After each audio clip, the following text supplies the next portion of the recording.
for that. Well, let's come back to you, Ben. And you've been looking at really the creation of the alternative society for some time. You're back on the subject of Makespace Oxford. Yeah, what's going on in Oxfordshire? So I reported on this back in June, I believe it was, and we looked at Makespace Oxford, its theory of change to transform our entire society, basically, into something completely new. Well, I mean, we'll define better, but to remind ourselves, let's have a little listen to this short film from Makespace Oxford talking about the work that they're doing. We've encountered hidden layers affecting places and spaces in our county, ultimately underpinned by inequity.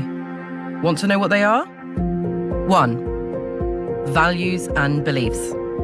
A culture of extraction and exclusion has led to private, individualised ownership focused around profit and growth, rather than what the community actually needs. 2. Funding, resources and knowledge. Money isn't going to the right places, it's not being shared within neighbourhoods, or it's travelling abroad. 3.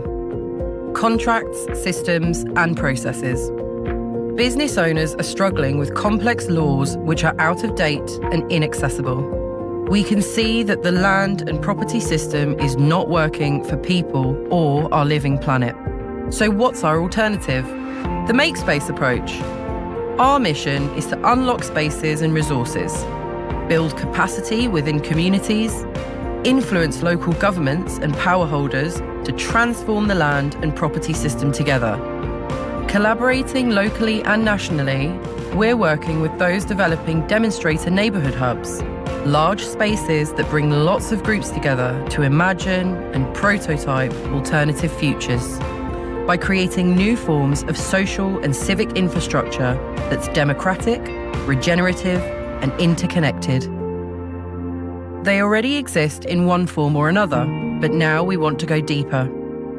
The answer to all the challenges we've posed in this video is right here, in our community. It just needs the right conditions to be nurtured.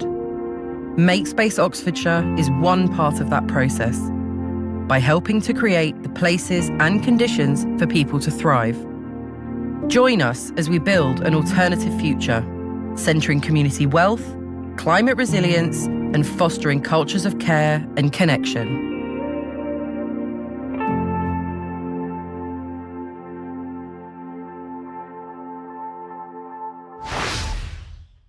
Well, Ben, nauseating music as always, and many of our viewers offended by it, quite rightly. But notice the soft sell. Society is going to change into something better, and we need better communities to do this. So you're led into believing that they are going to be working through communities in a very soft way. But of course, before the revolution can really install itself, the old has to be destroyed. And I'll just remind people where we started, warning about what is really under the surface, stirring everything to do with national pride and the flags. So you want to destroy the old society. If you can get everybody at each other's throats, then they can bring in this new, very dangerous utopia.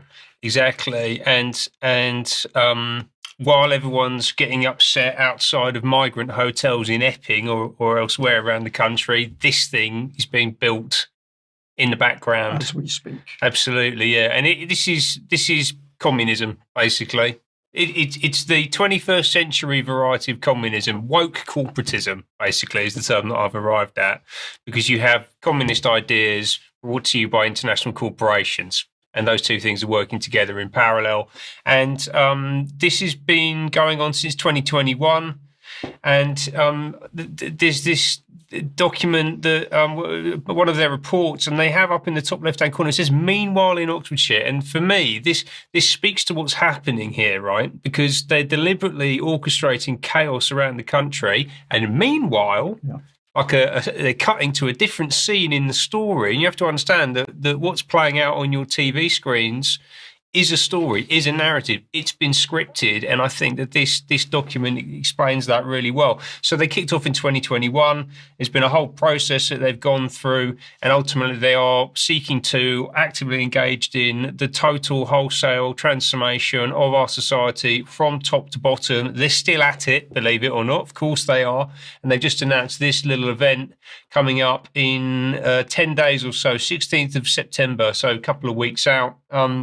And this is brought to you by an organisation called Cooperative Futures.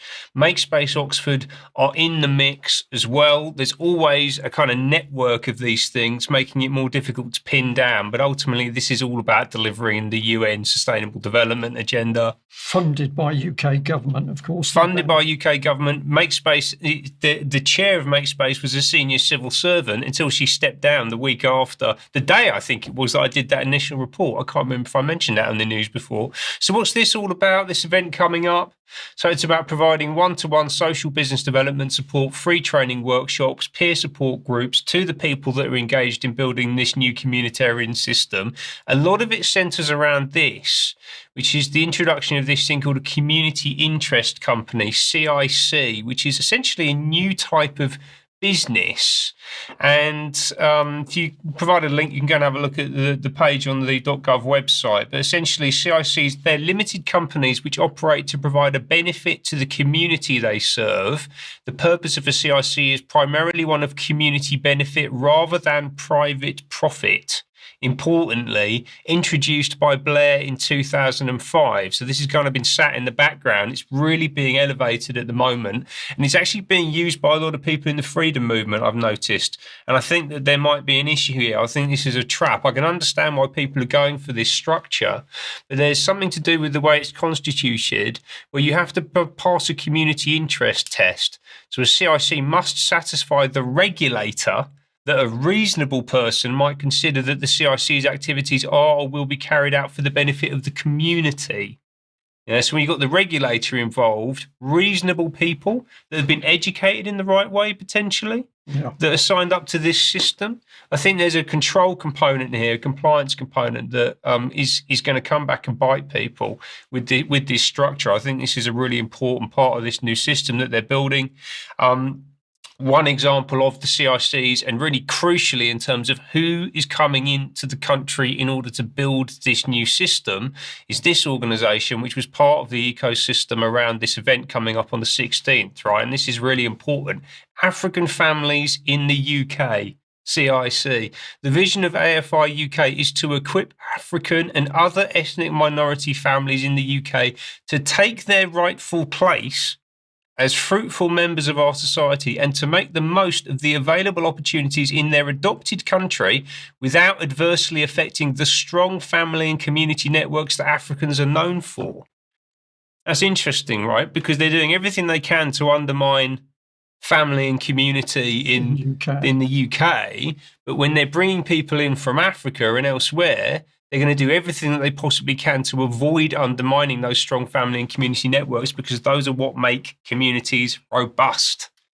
Interesting, isn't it? At which point I say, Ben, and of course what's actually going to happen is they will eventually betray those African families because they won't look after them at all. No. They'll do exactly the same thing to them that they're doing to us right now. Importantly, really importantly. And by the way, I don't think the vast majority of people coming into the country through programs like this have got any indication whatsoever that they're caught up in something potentially dangerous, frankly, for them as well as everyone around them. Let's just go back to this slide. Let me just zoom in. I mean, there was loads in that text that we could spend time on, but we're a bit pushed for time, so maybe we can pick that up again in extra. But look at that. African families in the UK. Africa presented as being the same size as the UK. Africa's land, the UK is 0.8% of the size in terms of land mass as Africa. And it's got 4% of the population. So it's already a lot more densely populated, but apparently we've got to bring African families into the UK. Interesting. And it's not just African families, importantly, because if you go to the AFI UK website, you can see that it's also other racially minoritised families in Oxfordshire. So this is basically anyone who isn't ethnically English right? And let's be absolutely clear. This is who they're serving the interests of. It's run by these two ladies. So this is Jackie Gittow, hopefully I'm saying that right, and then Dr. Rachel Walton at the top there, who's a community leader, author, strategic innovator, partnering with various councils, Oxfordshire County Council, Oxford City Council, the University of Oxford, all over this. The library at Blackbird Leys is in there, so that's quite interesting. Should overlap quite nicely with what Diane's going to talk about in a moment. And importantly, because I hadn't drawn this direct connection in the last report, the King. So they've just received the King's Award for Transformative Impact. This was issued just a month ago. And this award lives on the DCMS website, Department of Culture, Media and Sport. So this is all being run out of the establishment, central government, royal family. And he hasn't just put his name to it. He was also in attendance at the awards ceremony, handing them out to these lovely ladies to put his royal mark of approval on the creation of a completely new communitarian parallel system in Oxfordshire, while the country is going up in, well, metaphorically going up in flames. Hopefully it doesn't go up in actual flames. Meanwhile, the big headline is about the Queen fighting off an attacker with a shoe when she was younger. Isn't she brave? Not talking about what this is about. So the Telegraph, does the Telegraph know what's going on? I'm going to say they don't, not at a basic I'm going to say level. they do. Editorial board does. I'm going to say the average journalist. Average journalist, probably not. Probably not. But we are putting this information across.